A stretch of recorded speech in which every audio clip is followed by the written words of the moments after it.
Well,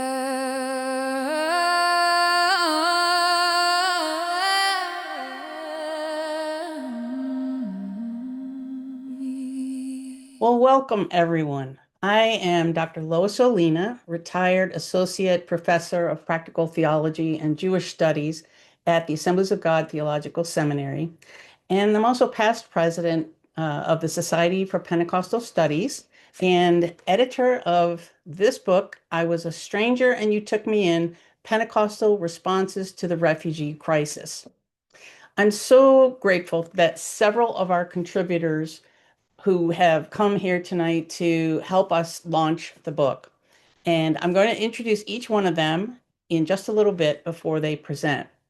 I'd also like to welcome several of our guests. I would usually introduce each person in the Zoom, but we want to give our presenters sufficient time. The guests that are here may ask questions following each presenter, but we do need to do our best to stay within our allotted time. So just a word about how this book came to be. It came about as a result of academic papers presented at the 2024 conference of the Society for Pentecostal Studies. And you can read more about the Society at sps-usa.org. And SPS had a program theme by the same name as the book. I was responsible for that program that year as program chair. And so I selected papers to be included, papers that were presented at the conference to be included in this edited volume. So if you click on the past meetings page at sps-usa.org, you can see that 2024 program and you can view the plenary presentations as well, and also my presidential address from 2025. So as to the structure of this book, you can see that the book consists of a foreword by Dr. Maydeen Musonga Keener. She is formerly a Congolese refugee and now serves as Formation Ministries Coordinator at Asbury Theological Seminary. And I really appreciate her giving her perspective as a refugee and as a scholar and speaking into this book by writing the foreword. Then the book has what I called a prelude by one of our 2024 SPS plenary speakers, Dr. Ben Sterchuk. Ben was a refugee in Romania in 1989, and the chapter that's in the book tells his story, but his story is also recorded in the video plenary on the SPS website. Then the book has three main sections. There's a biblical theological foundations section. The second section is political, ethical, and missional concerns. And then the third section is practical considerations. And that last section includes my presidential address for SPS. And altogether, the book contains 12 chapters. And then it ends with a postlude by Dr. Rudy Estrada about his experience at the U.S.-Mexico border. There's a picture of Rudy in that chapter holding a baby that he had met with the mom at the border, the southern border of the U.S.-Mexico border. And he's holding a baby that had been born as that mom made her way from Mexico to the U.S. So as you listen to these presentations, please consider what makes this book a Pentecostal response. Yes, we are Pentecostals, Pentecostal scholars, Pentecostal scholar practitioners. The papers were given at a Pentecostal conference, but what makes a response to the refugee crisis uniquely Pentecostal? And that's something that we need to continue to have thoughts about and reflections and ongoing conversations. So now I will introduce to you our first presenter. Dr. Christopher Parks serves as Executive Dean at Hillsong College in Balcombe Hills, New South Wales, Australia. And now I'd like to turn it over to Chris. Thank you, Lois. Can I get a thumbs up if everyone can hear me okay? Oh, perfect. Very good. Well, firstly, thanks so much, Lois, for convening this session and inviting me to participate in the project. I know that pulling it together was probably like herding cats for you, and it was a lot of hard work, but I'm truly, truly honored to be a contributor in this really important work. So my chapter sits within the subsection of political, ethical, and missional concerns. So it's the meat in the sandwich, so to speak, in the book. And my discipline is Christian ethics. I'm accustomed to the tensions that come with the synthesis of idealism and pragmatism. So this is just to give everyone a bit of a sense of where my chapter goes. And from the outset, I wanted to suggest that the place of ethics in this conversation is to recognize the comprehensive uncomfortability of this entire situation, no matter what angle you look at it from. And the main argument of my chapter, and hence I believe its placement within the volume, is that all Pentecostals can likely agree on the biblical and theological mandates in the first group of chapters in the book. Um, and that all Pentecostals can also likely get on board with the impetus that something must be done. Hands and feet type of stuff, which is the focus of the last part of the book. But traversing an ethical pathway through the challenges is actually fraught with difficulty, trade-offs, competing real and moral interests, and completely imperfect. And hence, I use this term wicked problem, which I understand is quite a confronting, sharp title for a chapter in the book. And Lois gave me her full endorsement to use this title in the book as well. Um, the problems that give rise to the challenges are actually wicked, and the situations that emerge from the challenges are wicked, and the people who are caught up in the situation are not wicked. And I want to make sure that that's super clear, but they may well experience wicked consequences of the situation. And unfortunately, this makes my role as a Christian ethicist really quite unpopular. And I also simply I don't buy into the idea that there are simple, comprehensive, and perfect solutions to the challenges that we confront in this arena. Especially solutions for those people who find themselves in desperate need of asylum because of corruption, persecution, and war. I'm also generally suspicious of those who advocate for a uniform and simplistic solution, often surmised with a slogan or a tweetable line.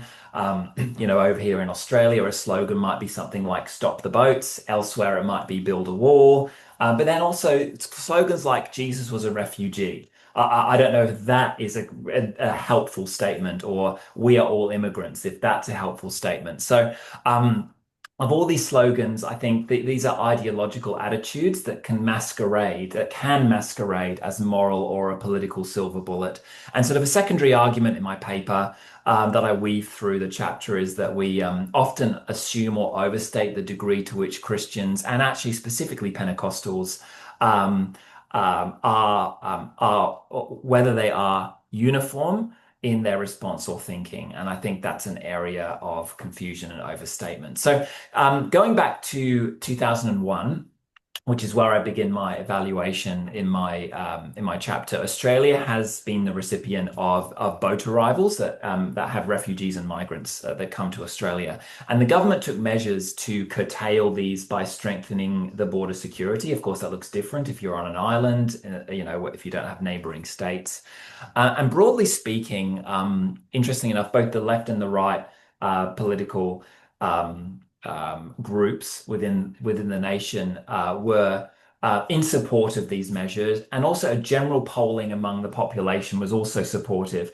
NGOs and activist organizations were generally against this tightening of border security. But a few years later, a new government came in and desired to kind of humanize the system a little bit. And and they dismantled some of the previous government measures. Now, whilst this was initially welcome, the shift in policy transpired to be quite chaotic and actually a really unpopular move. And long story short, refugee advocates who had previously supported a more flexible, or what we might call a more humane system, actually backflipped, and some of them produced a report recommending a somewhat return to the old system. And this argument was actually made on moral grounds that, on balance, a no tolerance approach to to unregistered or unplanned arrivals was taken, implementing offshore processing was adopted, and also working proactively with regional partners such as Malaysia and Indonesia. And this was to create, in the words of the report, a more ethical, equitable, and safer route for asylum seekers themselves. Now, the second section of my chapter confronts the reality that at first glance, the political preferences for Pentecostals do not appear to align with what we might say a generous approach to immigration policy. Now, I can't speak for what it's like specifically in countries like the States, but I can certainly speak for Australia, where 2 out of every 3 Pentecostals generally vote for parties that support tougher, broader protection measures and less liberal immigration. And I suspect the same could be true in other political jurisdictions. But I don't accept that this is because, as we might be led to believe, maybe if we read Facebook, I don't know, that Pentecostals hate refugees or they're unfeeling or unthinking on the issue. And I think there needs to be a more good faith approach to this phenomenon. And my suggestion in my chapter is that Amos Yong has a proposition that the many tongues of Pentecostals generally matriculate into many political practices present in Pentecostalism. And it's quite a nice sounding trope, but I actually think it has extraordinary explanatory power. And just very briefly, identify a threefold pluralism that should lead us to expect an extraordinary diversity in Pentecostal political practice, which is the existence of Pentecostals within pluralist political structures, the pluralistic Pentecostalisms that are, around the world, and also pluralist beliefs within Pentecostal constituencies. And I think this trifecta should create a matrix of diversity, which is what I think we see when it comes to voting patterns, practices, preferences, and discourse in general. And then the final section suggests that the principles of ecclesial hospitality, on which I use Daniela Augustine's work, is that the true point of unity is there is a true point of unity to be found in the social and ethical quagmire, and that is that the people of God, the church, are primarily concerned with the formation of a new social political reality that does have external consequences to that, but that is indeed the epicenter of this kind of, I guess, kingdom activity when it comes to meeting the needs of refugees. And that this reality has its own rationality, it has its own rules of engagement and approaches beyond the formulas that are given to us by the existing political and social environment. So, at the risk of sounding too idealistic, which I critiqued 2 minutes ago, I think a theological idealism at a high social bar will actually safeguard the people of God and the church against settling for maybe fickle and flawed political solutions and exhort us to strive for a more authentically Christian community arrangement. Not that the church segregates from the world, that's not what I'm suggesting, but a place in which it meets the world at the margins of both the church and the world. And so I think in practice, the essence of ecclesial hospitality doesn't forego the church's prophetic voice, but reminds us that we must strive to order our own house before overturning other people's houses.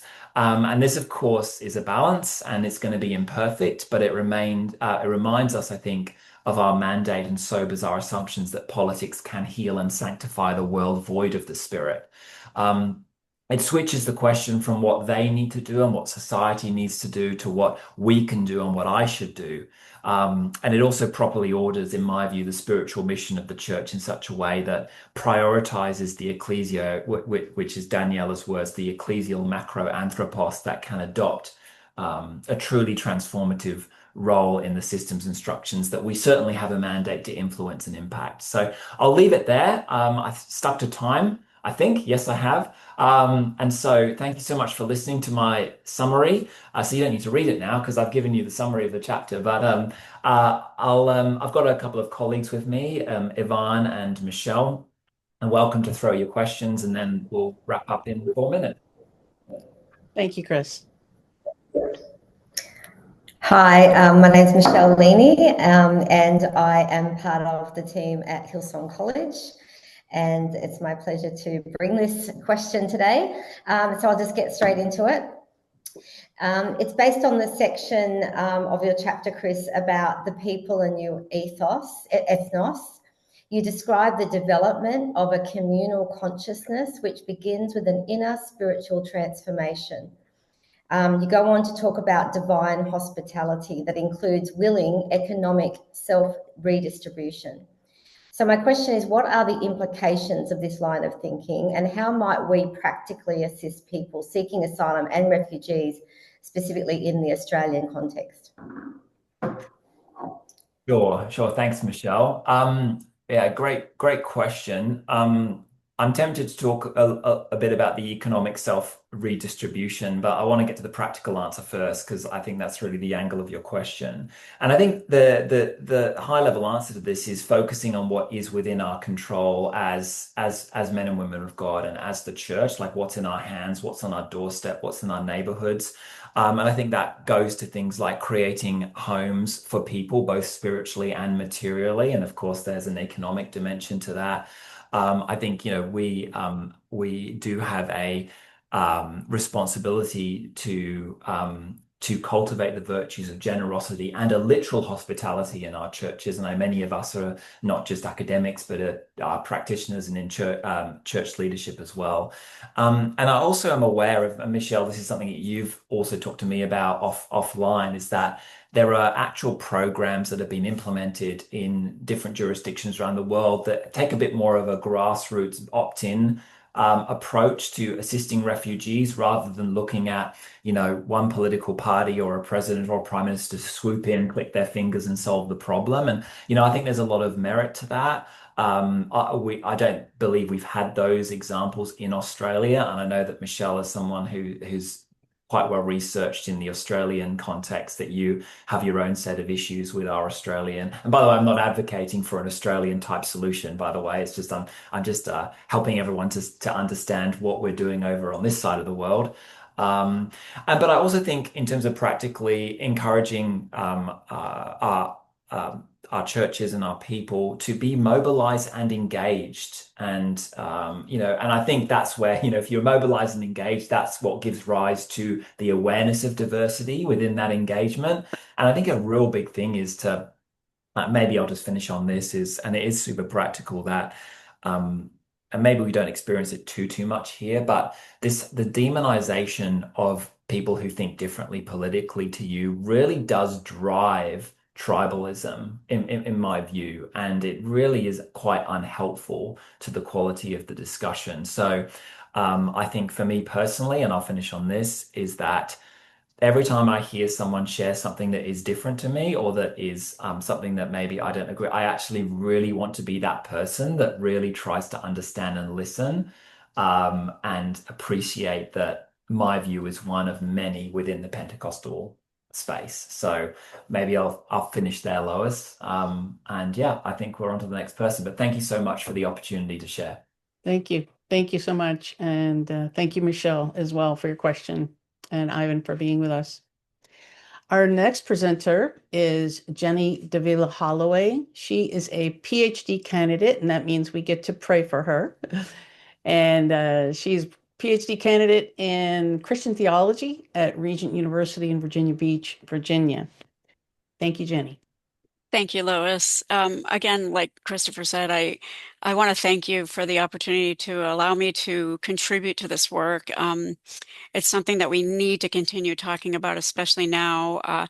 And hearing Christopher talk about Australia, over here, we're struggling with the same things. And polarization is the biggest thing that we're struggling with. Our neighbor, I I don't want to go off on a tangent.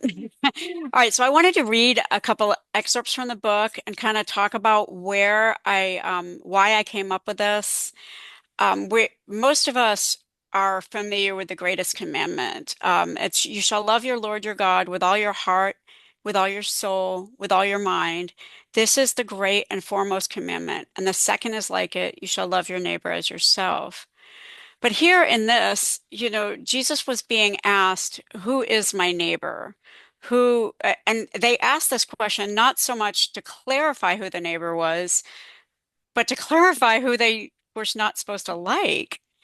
Is Your neighbor is the person who mows their lawn under your window on Saturday morning at 6 a.m. That's who you're supposed to be loving. It's also your Islamic neighbor. It's your LGBTQ plus neighbor. It is the neighbor that you disagree with. These are who our neighbor is. It's it's so easy to love your friend and to love the person that you agree with. But this is what Jesus was talking about. We need to love the person that we disagree with. And Christopher brought up a great thing. We have to love the person that has an opinion that is totally different than us. So in the chapter, I bring up that, not only is our neighbor someone who looks like us and worships like us, but is also our LGBTQ plus neighbor, our immigrant neighbor, our politically different neighbor, without exception. Um, American Christian Society, and I did write this from an American lens. I can't speak of anything other than the lens that I know. So it's now sharply divided between Christo-fascist nationalism and believers who are desperately trying to hold on to their Christian doctrine. We've got tons and tons of people who are deconstructing. Now, when I bring up deconstruction, it's not necessarily a bad thing. Sometimes we have to deconstruct from our previously held beliefs that we had, and we actually have to mourn those beliefs. Um, and we've got people spouting out these things like Christopher brought up, like woke and wokeism and liberal agendas and conservative agendas. And all these things are hot buttons that are meant to turn us against the other. And this was happening even in Jesus's day, not just now in our day. None of this is new. And Jesus knew this when he had the Sermon on the Mount, when he talked about this. He knew that these things were not going to change. Um, it's important. One of the scriptures that I quoted in here was James 1:23 and 24, that our theology needs to begin with our lives laid bare in front of a mirror as Pentecostals. Um, humanely, as humans, we tend to look at someone and we judge them. No matter how good of a Christian you are, we still do it. Everyone does it. We need to look at our lives first. And that's what I love about the church fathers. They really did. They bared their lives in front of a mirror. Um, and we need to see our own flaws before God. And then we need to ground our theology in a love of God and a love of our neighbor, understanding that this is the goal of the Christian life, even when the love of others involves ministering to people that we or others may find as unacceptable.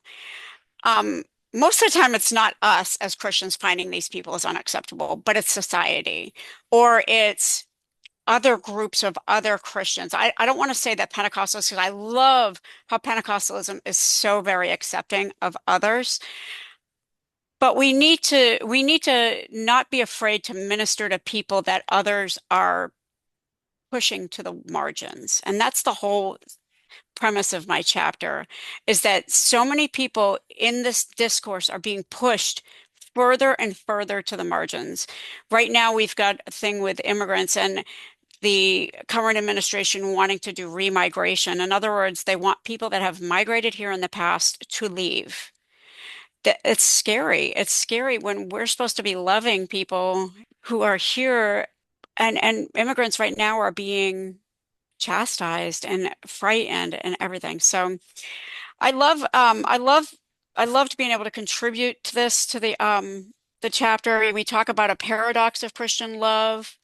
Um there's a paradox between loving one's neighbor and then the way society sees our neighbors. The first challenge we have is we need to find out who our neighbor is. And we need to dissect this um, as if we were the one asking Jesus, who is my neighbor? Thank you. Thank you, Jenny. Any questions for Jenny? I had a question. Thank you so much for your work, Jenny, and I appreciate it. And I think that it's very valuable and invaluable for for us as Pentecostals and as Christians. Go I did ahead have and a introduce yourself too. oh, Yeah. okay. I'm Debbie Fulthorpe, and I'm an associate professor at Grand Canyon University in the College of Theology there. Thanks. That's great.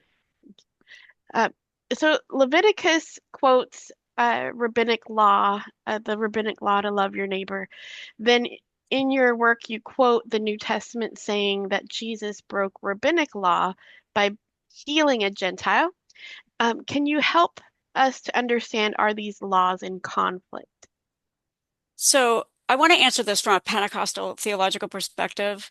Leviticus' command to love your neighbor is expressing God's covenant character, and it's consistent with the Spirit's work throughout Scripture.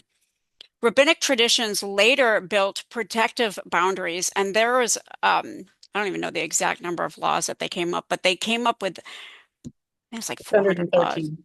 Thank you. There's so many laws. Um, and those were more interpretive fences around the law, not the Torah itself.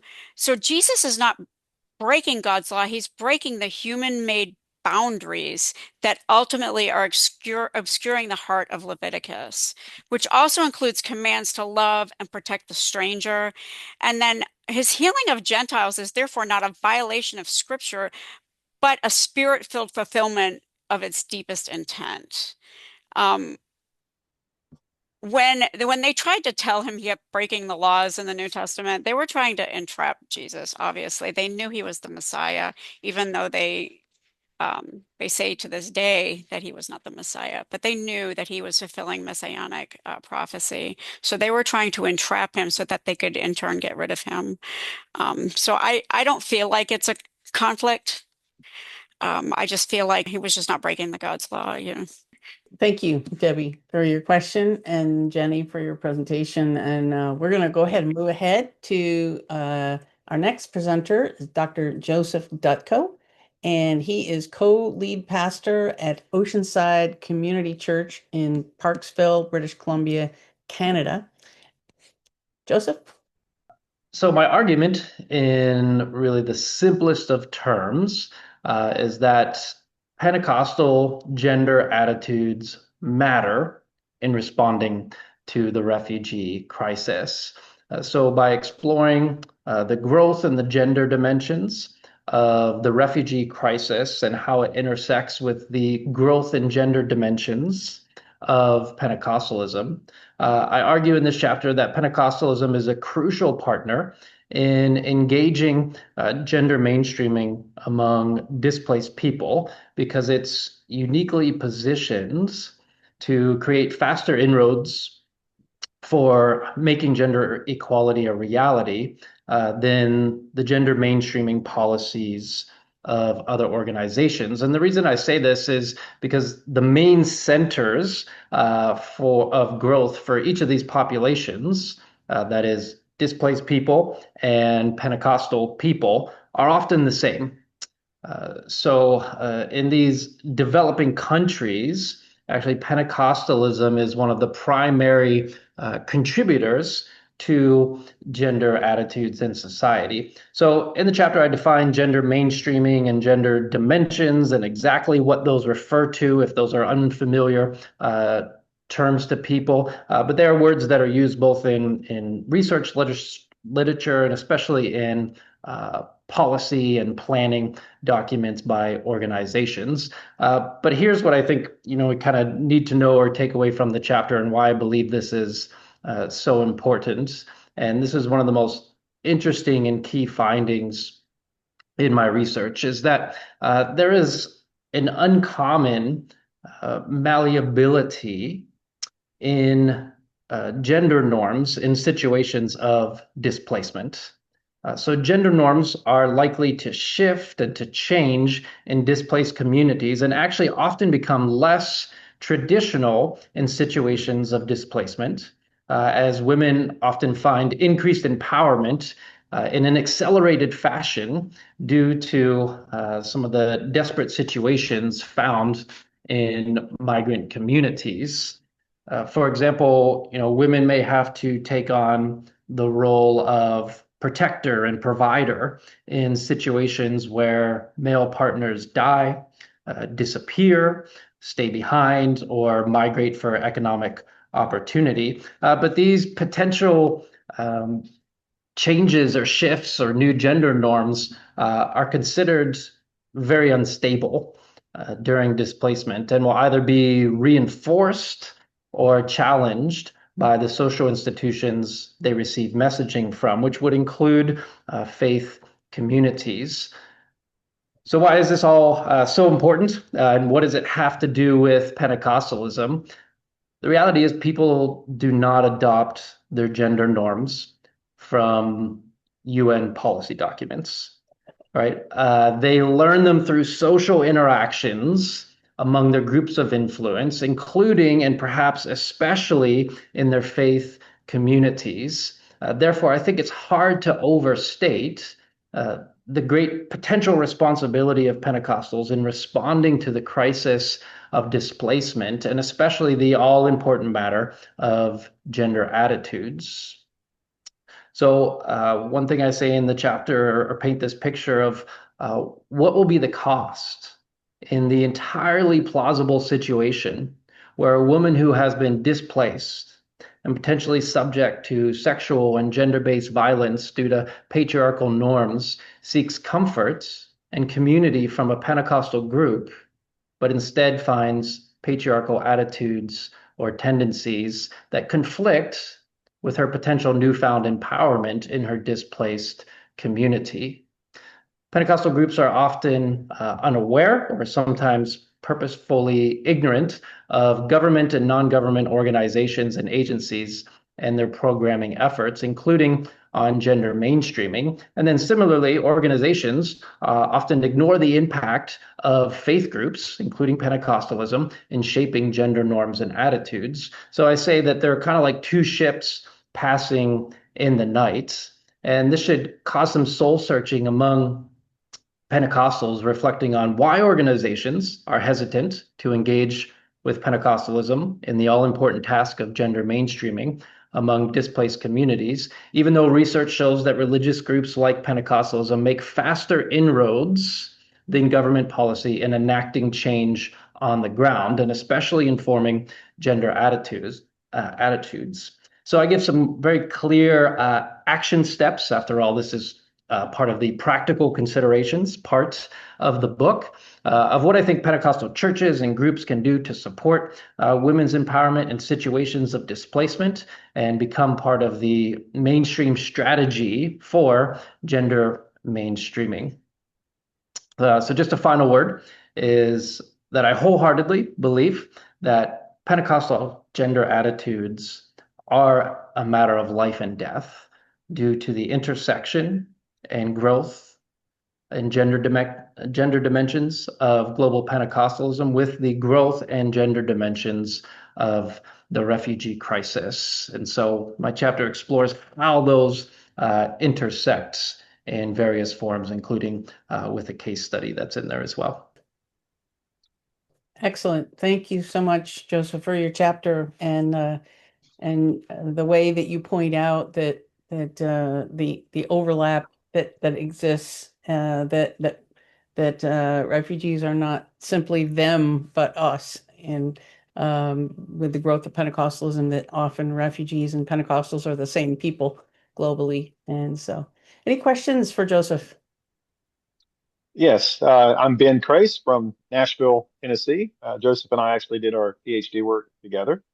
So one question, I have two for you here, Joseph. One question is, I think there's maybe it's an idealistic, as Chris was saying earlier, their view of Pentecostalism as gender equality is the normative kind of standard for it, right? And everybody knows about Azusa Street, and it erased the ethnic line, and everybody was empowered, but then may have gone different ways towards more patriarchal structures. So if gender equality, though, is the normative reading of Pentecostalism, how might gender mainstreaming in those displaced contexts and situations, how might that appear imperialistic? Like, oh, we're coming in and we're saying, okay, this is what it should be, not just this is a temporary thing that happens in displacement. Yeah. Thanks, Ben. I appreciate it. And yeah, I'm not sure I would say like this is the norm or even like the normative reading of Pentecostalism, I guess I would say it's a hopeful or a cautiously optimistic view of what Pentecostalism can be. Of course, it's absolutely a paradox. There's a lot of tension here. What Amos Young would call egalitarian patriarchalism, right? That there's always both of these things going on within Pentecostalism. It's a mix of both. But I do think that social scientific research has certainly shown that Pentecostalism can have majorly positive impacts on the lives of women and has in a lot of situations when it's functioning well. And I don't see it as much as imperialistic when really their own governments are calling for these gender mainstreaming efforts. So it's not just a Pentecostal thing. So in the Colombian case study that I do in the chapter, they have official documents that are saying this is what we should do. This is important for society. Or in the UN, they have official documents of that. And if norms are harmful, right? So for example, if they're causing violence against women, we should fight those norms, even at the risk, I think, of being accused of any kind of imperialistic tendency. So, I think it's always good to look for areas of intersection where the values of Pentecostalism or just the kingdom of God in general would align with the values or initiatives of the world. Or other organizations, right? So we can think of things like fighting poverty or whatever, where we can join together in these tasks. So I don't think Pentecostal groups are the only ones calling for this here, and I see it as a great opportunity for the message of a spirit-inspired dismantling of patriarchal power and gender-based discrimination, and really a chance for Pentecostalism to shine without appearing religiously imperialistic. Yeah. You actually already kind of answered in your presentation too, and in the current response you just gave about how well these values, these new norms stick after the displacement ends. So I think you've already recognized that they're unstable. Is that some future work for you, perhaps, trying to follow through with how these norms are carried into once they're settled? Yeah, not that you're setting me up to promote my own work, but I have done some of that already. Yeah, that's one of the most important things that I think can be asked is like, how do we get these to stick, right? If these gender norms are very malleable in these situations of displacement, how do we make sure these are not short-term gains? And I think that's why what's done in the church, especially in these places where Pentecostalism actually has a tremendous amount of influence in society. And for those of us in countries like mine, or maybe others, that's not that familiar for us. But in some of these countries, like it's a key player in how some of these ideas are formed.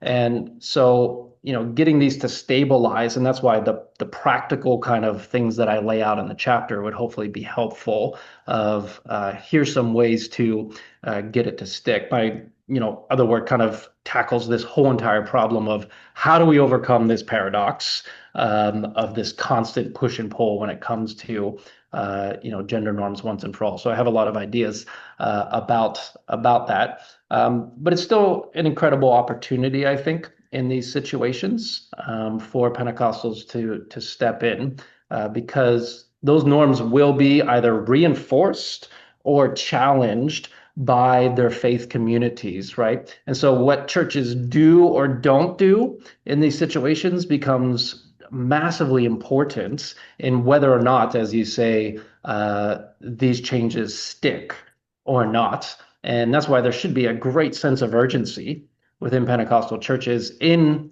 areas of displacement, right, for their role in shaping gender attitudes in society. And why I say that for many, it literally is a matter of life and death in terms of how this shapes the way their families run and really society in general. So hopefully we feel a sense of urgency to take action steps, realizing that you're right. There's not a lot of time because you can easily slip back into patriarchal attitudes, as we've seen throughout history in some of these movements. Thank you, Joseph, and thank you, Ben. And I just want to add a couple seconds of a real life story. When our Pentecostal church here at the time, the one we were attending in 2021, adopted an Afghan family that came here. The mom, not only did she not know English, but she'd never, ever been educated in her own country and didn't know how to read her own language. And so she learned how to read and learned how to read English. And in the 3 years, so I could tell you so many stories, but from a woman who did not go out of the house, did not do the shopping, did not, stayed covered around men, other men that she didn't know. Um, Before they moved recently, I've got this wonderful picture of her in front of my house looking out the window of the car when she had just gotten her license. And for her to be, in those 3 years, the empowerment that our community was able to give and come around her, and she was just flourishing in that empowerment and really appreciating all, when you learn to read, your whole world opens up. And so appreciate your focus on this, Joseph. Well, we're going to move next to Dr. Jackie Gray. She is professor of biblical studies at Alpha Crucis University College in Parramatta, New South Wales, Australia, and also a past president of the Society for Pentecostal Studies, and most importantly, a dear friend of mine. Thanks, Lois. It's a great delight to be with you to celebrate the launch of this book and to have participated in the book project. And we're very grateful to you, Lois, for all the work that you did to pull this together as been expressed. So my chapter, as mentioned, is actually the first of the biblical studies, sort of, and theological approaches that are outlined in the book, and it focuses on Isaiah chapter 11. And the reason why I focused on this is one of the first sort of main expressions of a spirit-empowered leader who makes a difference for justice and peace building. We see that the Spirit empowers this messianic agent to work for the common good, and particularly for the poor, for the marginalized. And what we see is that messianic agent in Isaiah 11 has a particular focus on helping the vulnerable, that they use their power to empower others. But what we see in this passage, and what I talk about in my chapter, is the virtues or the characteristics of this Spirit-empowered leader. If you think about what kind of resources would someone need today, but even in the ancient world, to help displaced people, what kind of virtues, what characteristics would they need to have to be able to be someone who makes a difference? And if you could allocate them 6 particular gifts or 6 superpowers, what would you give them? And because that's what's described here in Isaiah chapter 11, that these gifts that the Holy Spirit gives, the gifts of the person of the Holy Spirit is essentially given to this person to help them to build the community and to ensure justice and righteousness in their community. In chapter 11, verses 2 to 3, it says, "The Spirit of the Lord will rest on him, the Spirit of wisdom and understanding." And so we see the first 2 superpowers this person is gifted by the Holy Spirit is wisdom and understanding. And they're key virtues for a leader. We see that exemplified in particular by Solomon to be able to, as necessary for rulership, to make good decisions, to be able to discern what's going on within the community. And so wisdom is about understanding how to achieve the genuine good for the community. We see that the spirit of counsel and might is given to this messianic agent, this spirit-empowered leader.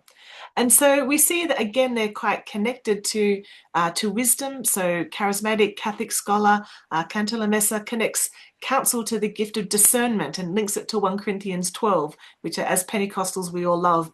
But that idea of discernment for the correct course of action for someone to take to ensure that justice is being done. But they also need strength. They also need resilience. And we know that for anyone working in this space, working with refugees, working with displaced people, working with the marginalized. Strength is needed for yourself and to share with others as well, that those you are working with. Strength to continue, strength to carry on when it can feel hopeless at times. And so this agent is strengthened by the Holy Spirit for their work, and it's a very humbling, I guess, reliance and resource on the Spirit for that. And the third of the couplets, the gift of the Spirit, are knowledge and fear of the Lord. And we might think, oh, that's an unusual. Fear of the Lord may not seem to be particularly important as a resource, as a superpower for someone who is a Spirit-empowered agent, bringing change to marginalized people. But what it reflects is not only a humility, in a great reverence for God, but also a knowledge of God's justice. Because if you're trying to implement godly justice, it requires you to know what it is. And so this Spirit-empowered person is very familiar with God's law, God's justice, and implementing that. And what we see happens in Isaiah 11 is that this Spirit-empowered leader not only is gifted by the Holy Spirit, but then implements it. We see that we're told that they don't judge by what they see, that they give decisions for the poor of the earth. We see that they are righteous and they act with integrity throughout all that they do. And so this concept of the Spirit-empowered leader being an agent of change is really important for Pentecostals, because we see that it has great implications for us as a community. We see this passage of Isaiah 11 applied to Jesus, of course, as the messianic ruler, the messianic agent, but we also see that it's important for us as Christians, as the followers of Christ, to also understand our role and to see how the Spirit empowers us. And so we see that there are implications from this text from Isaiah 11 for the Pentecostal community, and that is that the Spirit empowers believers with these same gifts. The Spirit gives us these virtues, these gifts, so that we can benefit others. So it's not just for our own benefit, but that we can pass it on. We can then help others through the Spirit-empowered virtues, the superpowers the Spirit gives us. And also it highlights that a key heart, a key passion of the Spirit and the triune God is peace and justice. And so we see that these elements are really important within this passage, and has great impetus, I hope, for us to think about as Pentecostal leaders working in this space of justice, peace, and helping the marginalized. So that's a summary of my chapter. Thanks. Thank you. Thank you so much. I feel like we're ready for an altar call right now. I mean, that's good stuff. And good reminders to those of us working day in and day out with refugees as well. Because we feel like so often all of this is on us, but this is part of the Pentecostal response, is that dependence on the Spirit. And I appreciate that so much, Jackie. Thank you. Any questions for Jackie? Hi, Jackie. My name's Kylie. I also work at Alpha Crucis University College in Sydney, Australia.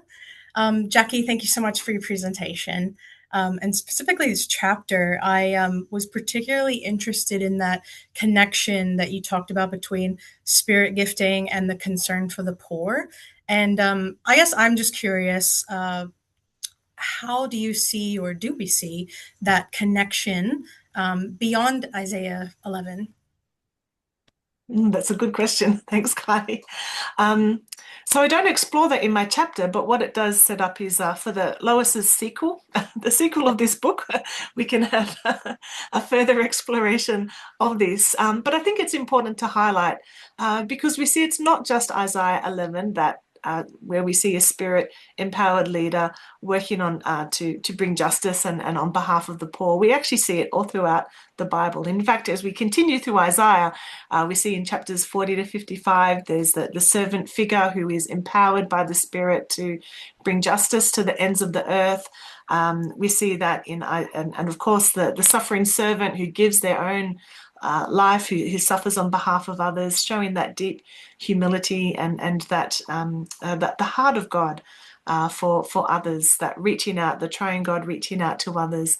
We also see that in Isaiah 61 in particular, that the prophet announces that the Spirit of the Sovereign Lord is upon them, and it's to break open the jails where people have been wrongly accused. It's to bring freedom. It's to bring good news to the poor and to help all those who are oppressed, and to announce the Jubilee. And of course, we see that then fulfilled in the New Testament when Christ comes. In fact, all through the New Testament, or all through the rest of the Old Testament, intertestamental period, there's a longing for the Messiah who would bring God's reign, who would restore justice, who would help the marginalized and free God's people from oppression, and to be able to then help others as well. And so we see that when the angel Gabriel announces to Mary that God's Son is here, that the Davidic messianic liberator, as identified in Isaiah 11 and 61, is arriving. There's this great cheer and longing, and the angels celebrate. And we see that fulfilled in Christ, who does then announce in Luke 4 that he is the fulfillment of this. He is the one who will be the prophetic Davidic messenger and messianic liberator to fulfill this. And of course, as for Pentecostals, we emphasize that same mission that Jesus announced in Luke 4 is then passed on to the church. And so we continue this. And so we all see all through Acts this emphasis on a prophetic community whose role is to not only announce the good news, but to live it amongst their community. And we see all expressions as suffering and persecution comes. The early church, they scatter, but they help one another. And when I read through Luke Acts, I'm struck by the hospitality of the early church. People are traveling around, they're staying with one another, they're opening their doors, their homes, their hearts to other believers and to others as well. And so even when it seems dangerous, going up to a former persecutor of the church or someone who was known to persecute the church, to pray for them and to embrace them and offer their home, open their homes to them. And so I've just been reading about Philip's daughters, talk about self-promotion. I've got a book on women prophets, but Philip's daughters who, they're pleading, or the whole community there is welcoming Paul. This is the former persecutor of the church. This is the one who killed their father's friend and co-worker, Stephen. And so we see that these daughters are embracing, the whole community working together to show hospitality. And it's that hospitality connected with this spirit-empowered prophetic living exemplified in the early church. And so we see this same spirit-empowered leadership in Isaiah 11 all through the biblical text. And I think that's the same message that as Pentecostals we're meant to implement today. And so bring on the altar call. Thank you, Lois. Yeah, I think I'm going to be looking to you for the sequel for this book. That's excellent. Thank you so much. And thank you for mentioning about Paul, Rudy Estrada, who wrote the prelude, the postlude in this book. Some recent work of his that I've been editing recently, he's talking about how Paul really should be seen as more as a migrant than as a missionary. We're so used to thinking about Paul as a missionary, but really, when you start looking at Paul as a migrant, it's kind of a whole new lens. And also, thank you for mentioning hospitality. Another chapter in the book, written by this is her pen name for her safety, Iran Azad Dandish. Her chapter is Embracing Christian Hospitality, a scriptural framework for addressing emotional detachment among Iranian Muslim immigrants in the United States. I mean, that is very specific, and it's what she's doing and advocating in her work. But her work is so dangerous that she had to use a pen name for this book. So thank you so much to Jackie. And also to Kylie. I appreciate your contribution tonight. Our next presenter is Dr. Wilmer Estrada Carrasquillo, and he is Stanley Jones Associate Professor of Evangelism at Asbury Theological Seminary in Wilmore, Kentucky. Thank you. Thank you, Lois. And hopefully I can continue the conversation with what Jackie said. I think Jackie brings us the Old Testament kind of view of the Messiah, and I get to speak about the incarnated Messiah through the testimony of Paul, which you guys just mentioned. I want to share insights about the chapter I wrote in the book. It's a beautiful book. Everything here, it's great. And the title, as you said, is Displacement and Salvation.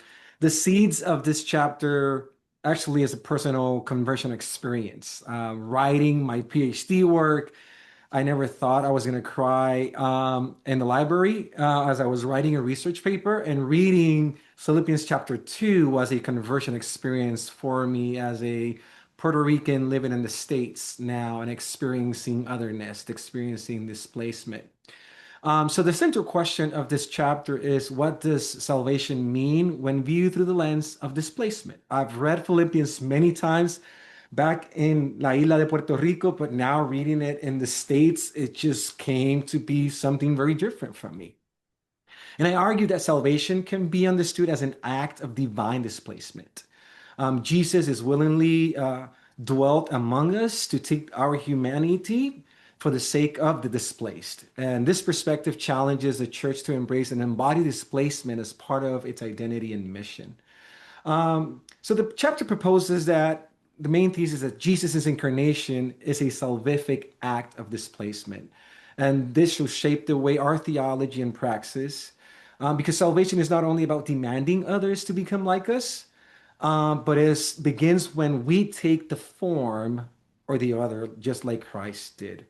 And I developed this thesis in three movements. The first is that the biblical narrative is framed through a hermeneutic of displacement. I think, just for the sake of time, we mentioned three big movements. We see Adam and Eve being displaced from Eden. And I think we can see that as an act of love, even though sometimes we don't see it that way, because God wanted to have this eternal relationship with them, and that began by displacing them. But also when we go to Revelation, we see this, this re-envisioning of replacement. And what I mean by that is not like changing one thing for the other, but by replacing us, right?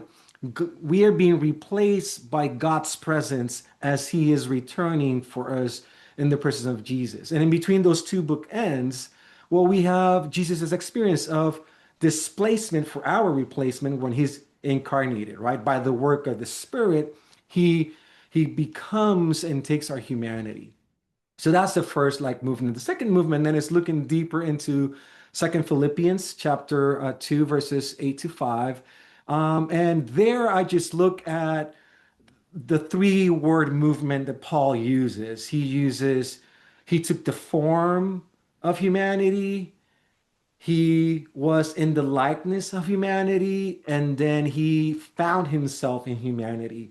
And for me, it was very interesting to see those three words that Paul is using, and they are interconnected from form to likeness until he fully find himself in humanity. So that act of displacement goes through that route in order to he find himself in us. And I think there's a challenge for us as we're working with refugees or migrants, that we don't only take the form or we just like them, but in what ways can we find ourselves in the reality of them in order to fully embrace what's going on.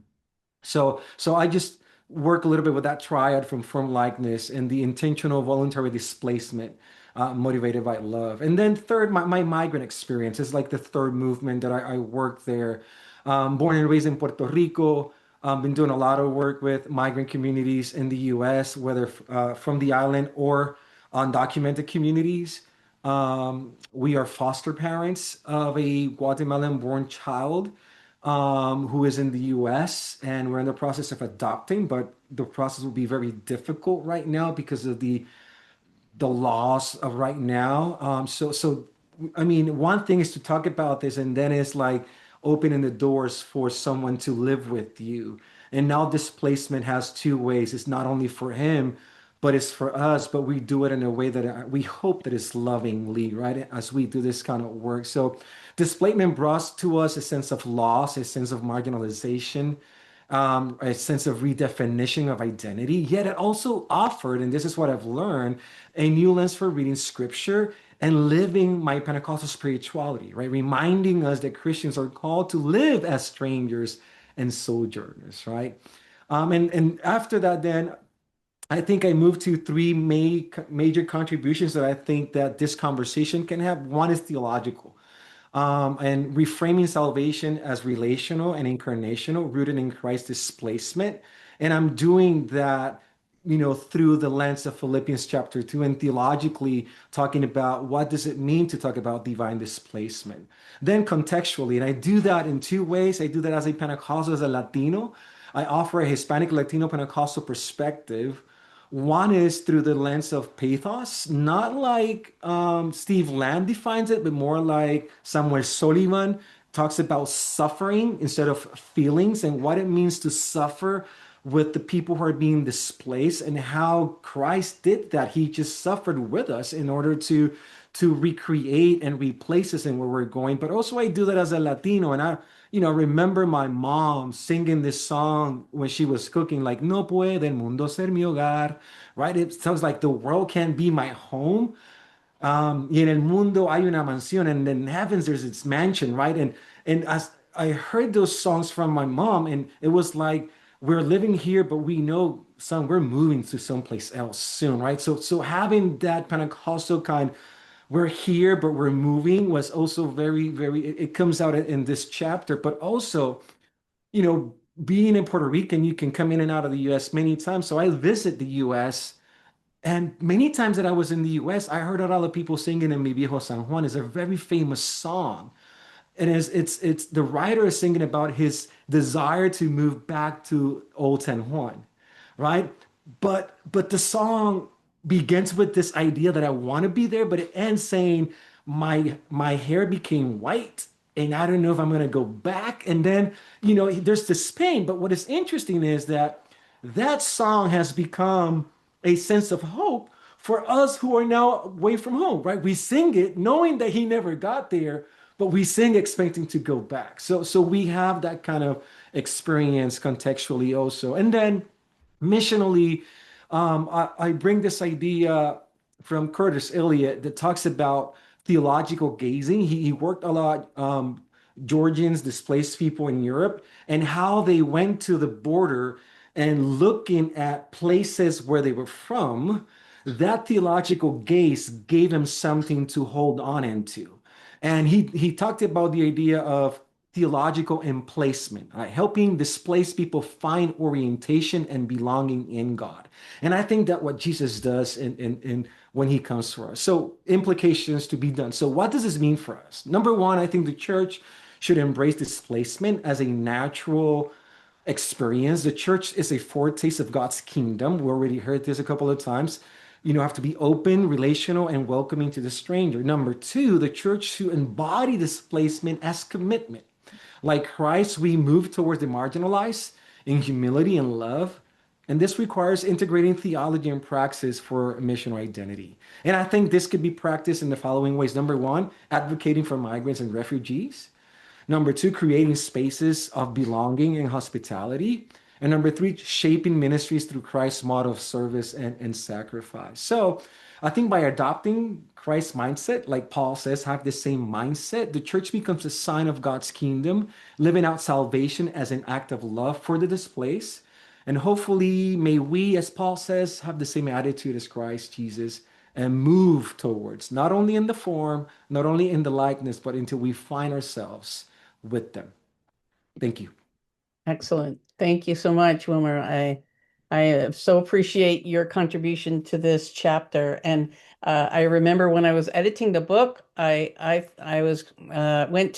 saw he had replacement and he had a hyphen, and I said, "Do you mean replacement?" And it's not. And then he had explained to me, and it was so beautiful, this replacement that takes place in us in salvation and in God's work in us. So it's beautiful. It's a beautiful concept, and I'm grateful to you for that.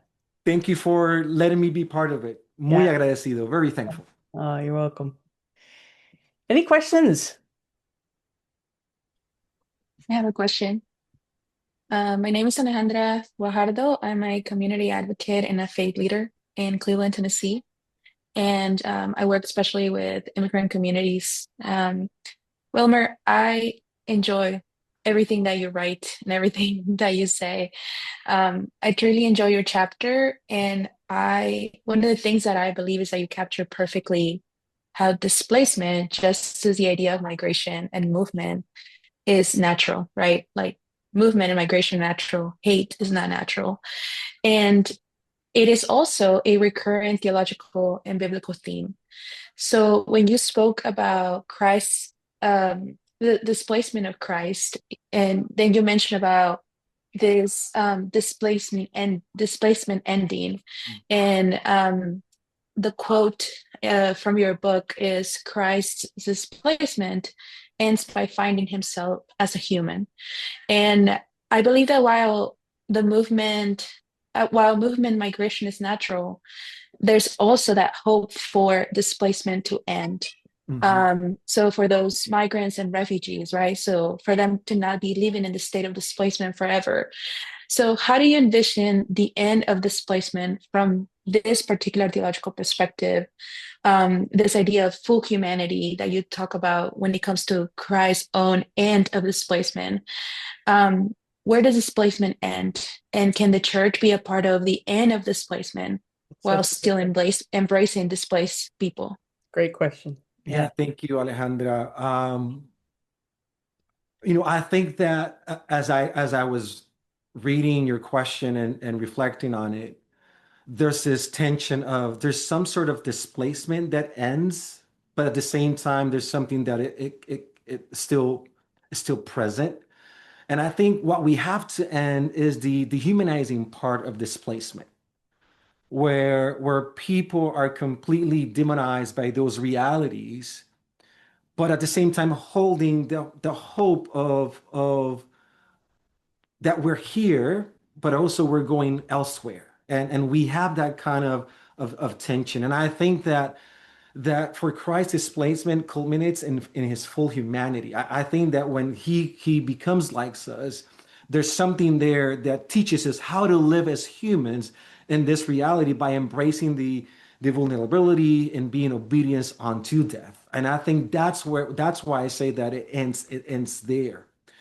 But also, I think that this concept of Curtis Eliot of theological gazing, it's very important. Like for me, when I read his work, was like there were people that were crossing into, all the way to the border to see where their home were, or where their church was, and gazing that place, even though they were so far away, give him a sense of hope, of rootedness that also gave him like, even though we're displaced in one way, there's other ways that this ends because we are reminiscing that we have there is not our full story because there's something that's going to happen afterwards.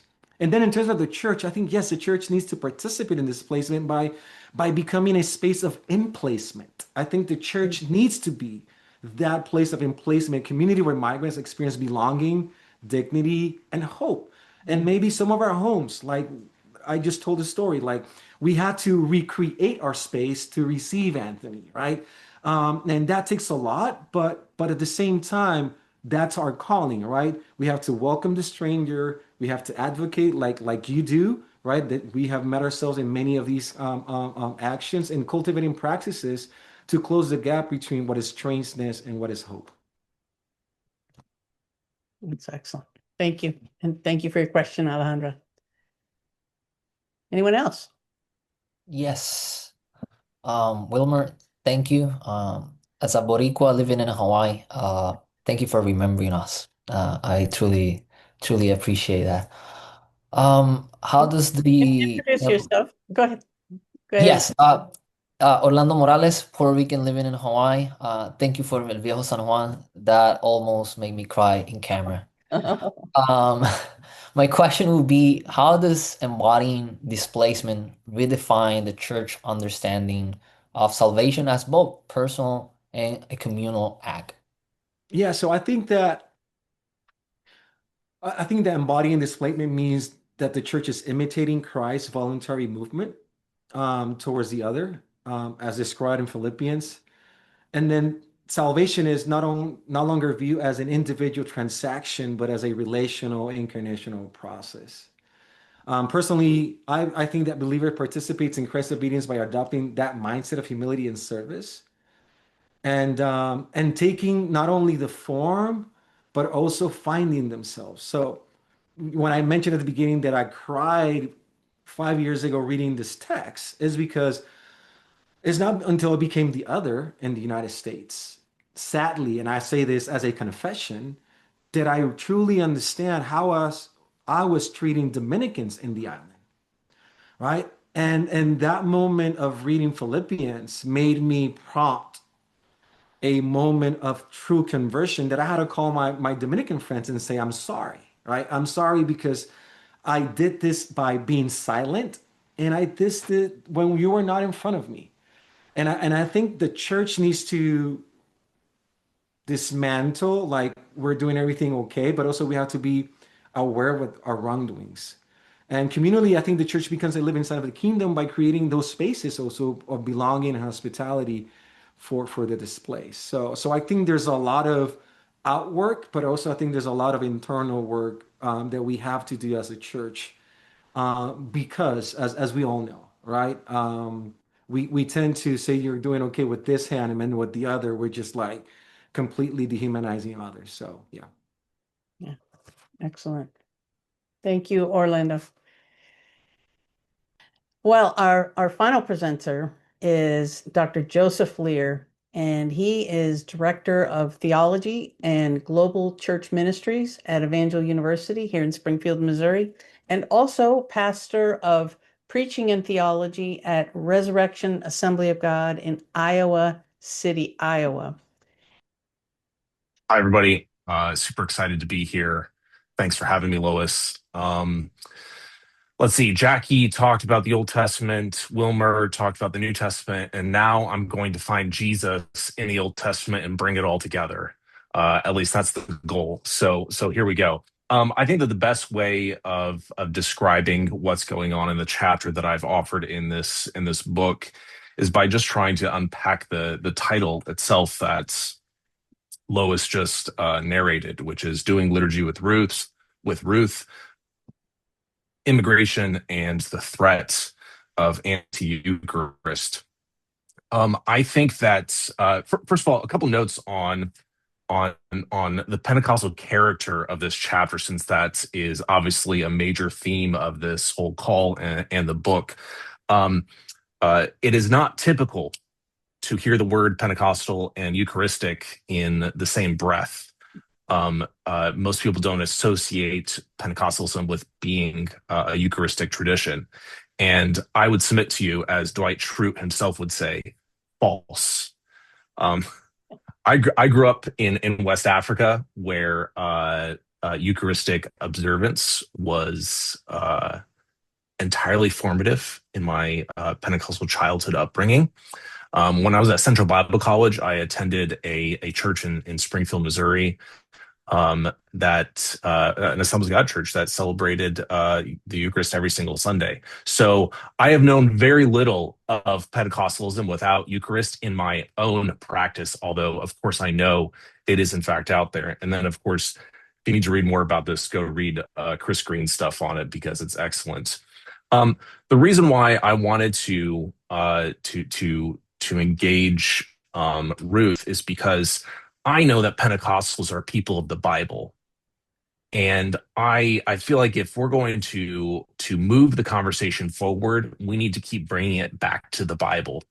And of course, as I say in the chapter, I really resonate with what Chris said earlier, that phrases like Jesus was a refugee seem to have lost their currency because they're like throwaway phrases now.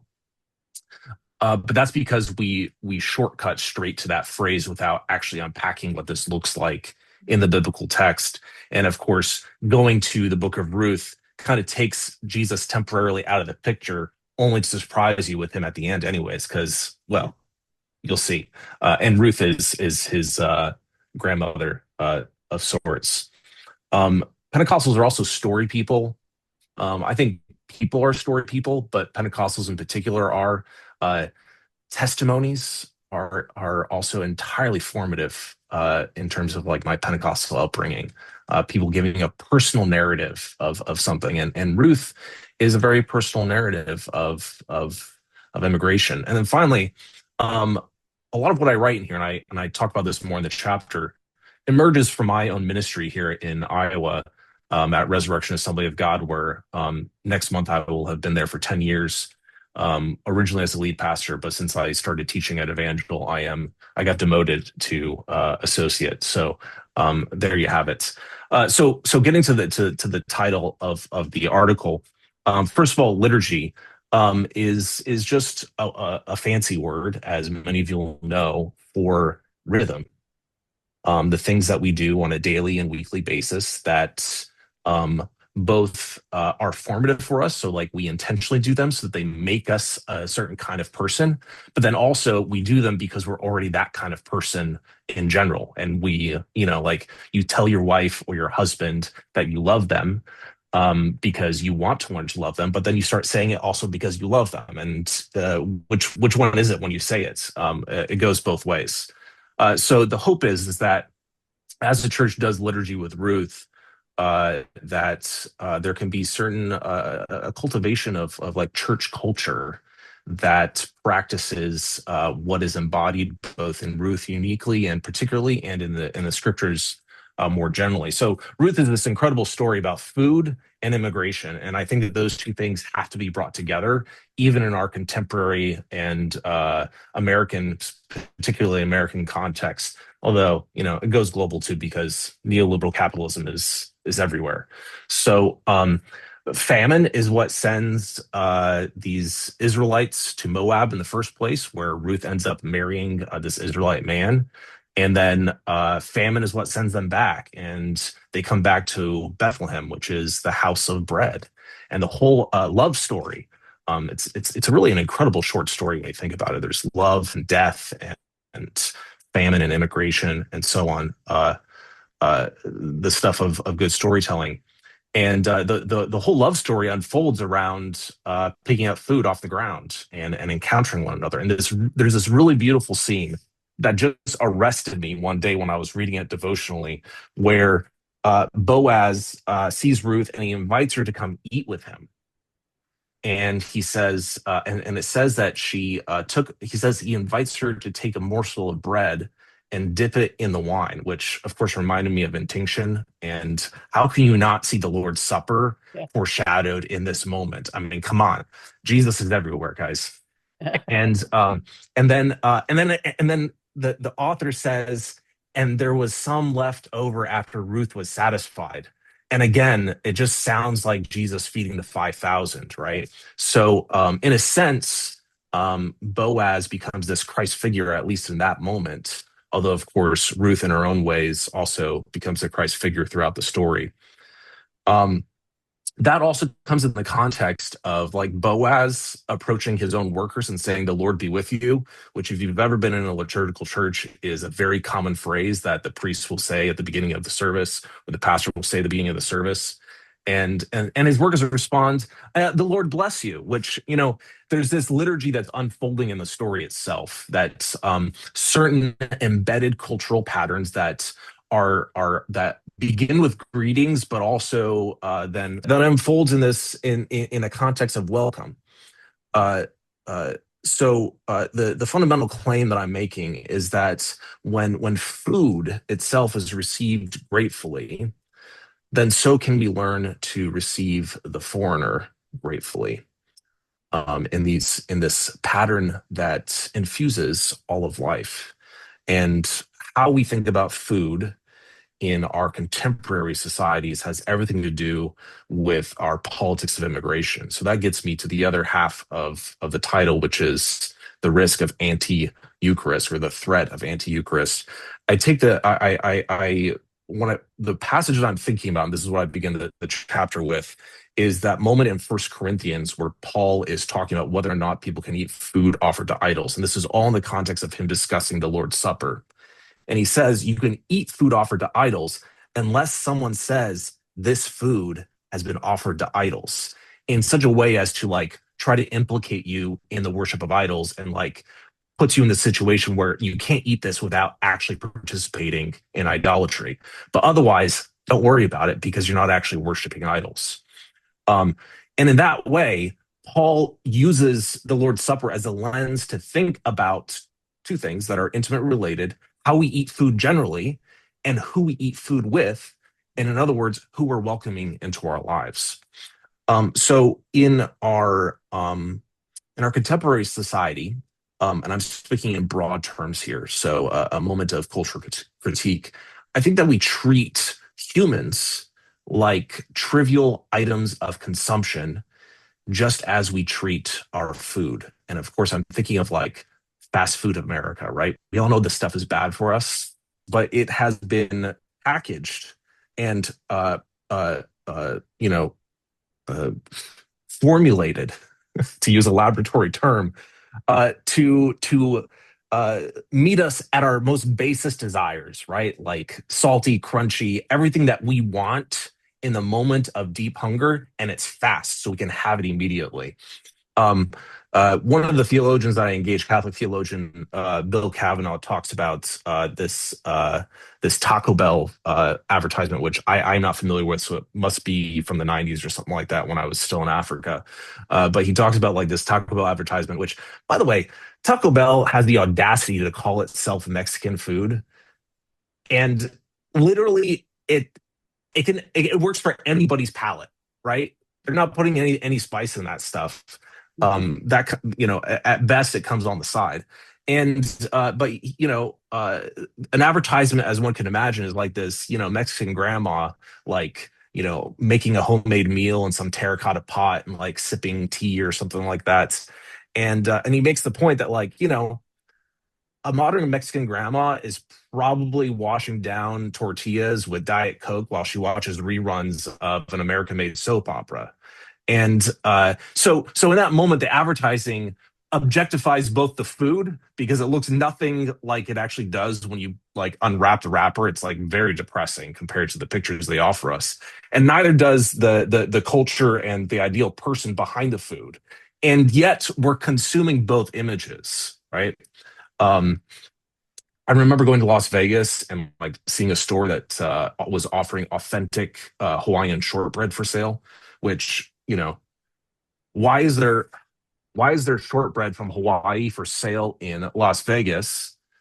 And what does inauthentic Hawaiian shortbread look like? I didn't know Hawaii had shortbread, and I didn't know that there was both authentic and inauthentic versions. But you're consuming Hawaii as you consume this, but you're doing it in like neoliberal capitalism's like Mecca, the holy city of Las Vegas. We are all familiar, I think, with like Jim Crow and the minstrel shows. We're familiar with how our culture and our society objectifies women sexually for the sake of advertising. I think something very similar is happening with how we treat our food and use objectified images of human beings to make them items of consumption, just like we do pornography and our racist minstrel history shows that toured around America. I want people to care about Oscar Romero, and I want people to go eat pupusas at their local strip mall in Iowa City and enjoy the pupusas. But my concern is that we're missing the middle term there of caring about the Salvadorans who are serving us the food. And as Karl Barth might say, stepping up to them, looking them in the eyes, confronting them and saying with all of our hearts, the Lord be with you, and making friends out of them. On a more positive note, I just want to say we're doing this here at Resurrection Assembly of God. We have tremendous group of diverse individuals from all over the world, a mix of political sentiments, to say the least, and yet there's an astounding unity in this church that God has privileged me with pastoring in, that comes not from some sort of sense of like cosmopolitan multiculturalism, but from this spirit inspired habit of eating together. We celebrate the Lord's Supper and eat it, and then we go and eat together afterwards. And those two things are not separate from one another. They are united in a holistic vision. Thank you. I'm hungry now. I'm ready for a midnight snack after listening to you, Joseph. Thank you so much. And I just got to say when I first thought about doing this book, I thought I thought geographically. I thought, okay, we need a chapter on Afghanistan. We need a chapter on South Sudan. We need a chapter, and I was thinking about all the areas of the world that are dealing, with refugee crises. And then I thought, there's just too many areas of the world to have those chapters. And then I thought of bringing it together with a biblical theological foundation, and then a sort of political missional section, and then a practical section. And I just love the way that each of you has, and those who couldn't be here tonight but also contributed to the book, have just made such a beautiful mosaic of contribution in this book, and I hope that it will continue to get a lot of exposure. Before I wrap up here, any questions for Joseph? Yeah, Joseph, thank you for this tonight. This has been fantastic. My name is Carrie to the group, and I'm coming to the dialogue as a refugee resettlement director formally in the state of Missouri, which became my home. I made my home and then welcomed them to my home. So I really appreciated this. I really appreciated, as a person of faith working in government, straddling this world of welcoming the faith community to welcome the refugee, how central this idea of hospitality and food was to seeing them and not objectifying them. And what I was wrestling with a little bit in this chapter, Joseph, was asking you this question and just prompting whether you wanted to go a little further in your thought or what your thoughts were on this text. So when you consider what the rhythms were of the Eucharist in the book of Ruth, and the sharing of meals that is happening there in this text, does, in your mind, does this extend to the gleaning of the fields and the preparation for the feasts that were part of their rhythm and liturgy in Israel, in ancient Israel? And if so, what does it teach us about Ruth as someone who's this co-participant in the community to flourish, and as a co-contributor to the household of Boaz? So we're all familiar, I think, now that I've been acquainted with you a little further, of what the Levitical law says about landowners being commanded to leave the corners of their fields for the gleaning for the poor, and they select in this text the stranger as well. So if we look at this provision, Ruth was not simply a recipient. She's not simply coming to receive or to be seen only, but as a gleaner, as a giver of provision, first to Naomi's household. And I think this is noted by Boaz. And then, of course, she becomes part of being a co-bearer of life with Boaz and the grandmother of King David. So this seems to me to be a particularly poignant message for our context and our current discourse around refugees and immigrants, Joseph. And I'm wondering what your thoughts might be.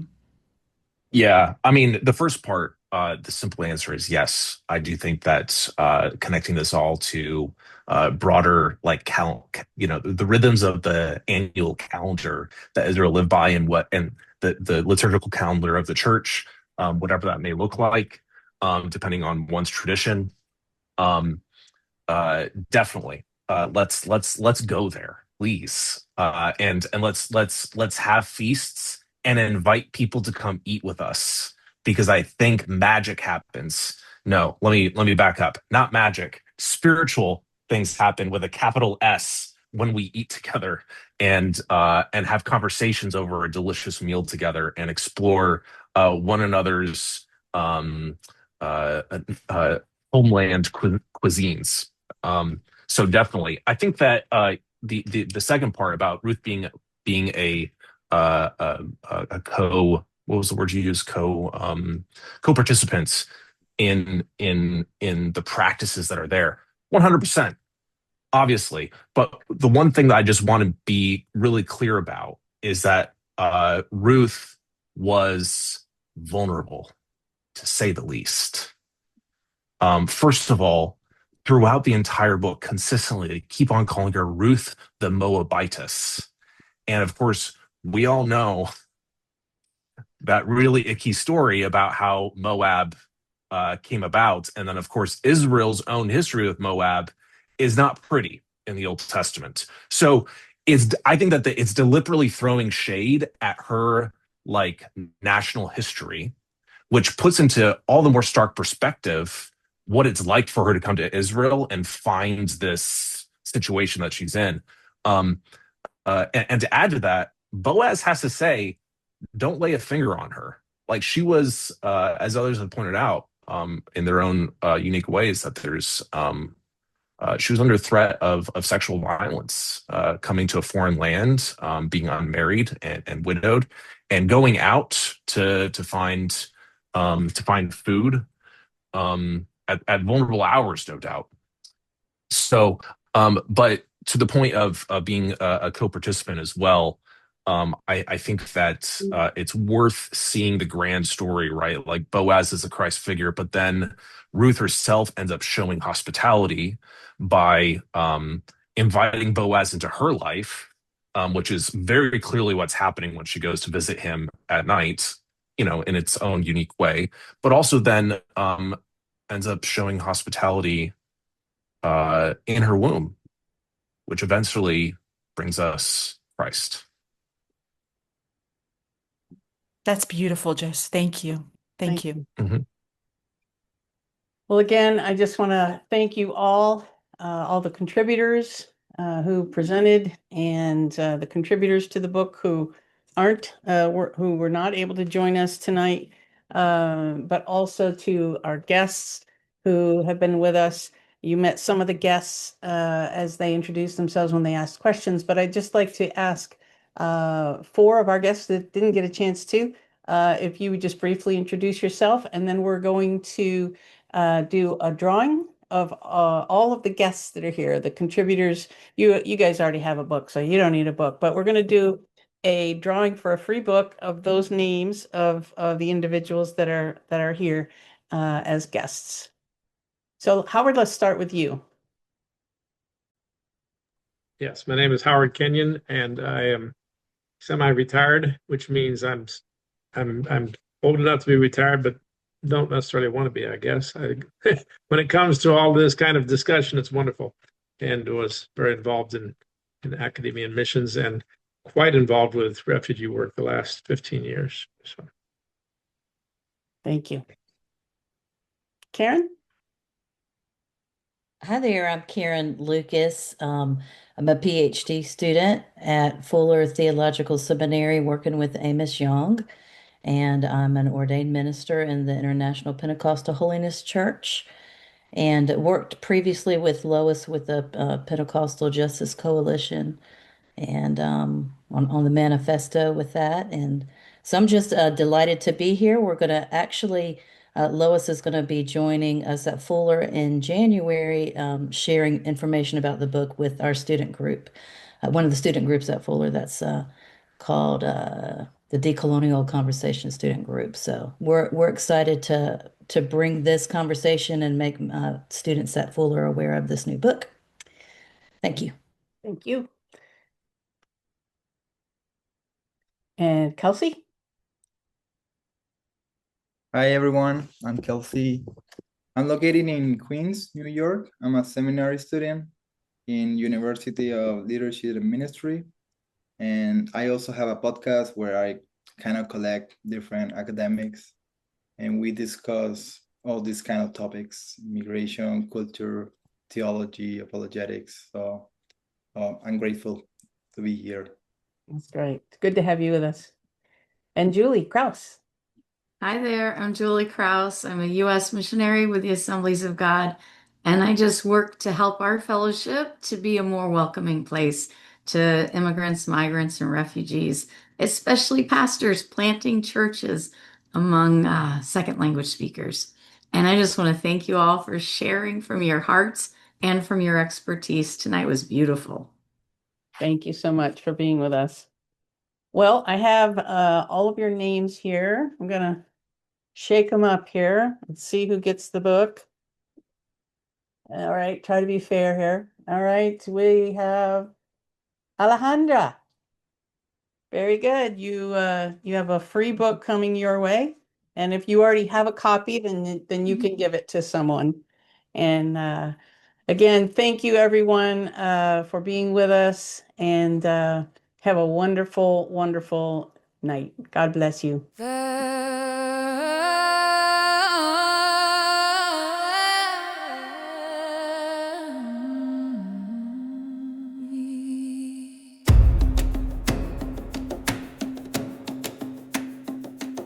Footsteps on sand, dreams in hand, a story written in every land. Wind carries whispers of where we've been, tides pull us forward through thick and thin. We are the bridges, we are the streams, crossing the borders, chasing our dreams. No walls can hold us, no chains can bind. The world is ours, redefined.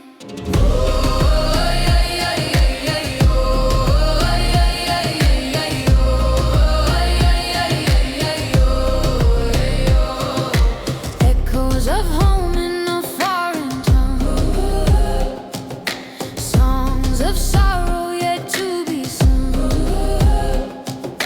Mountains divide, but hearts still meet. Hope finds a way on every street. The stars above, they guide our way, a light for those who've gone astray. We are the bridges, we are the streams, crossing the borders, chasing our dreams. No walls can hold us, no chains can bind. The world is ours, redefined.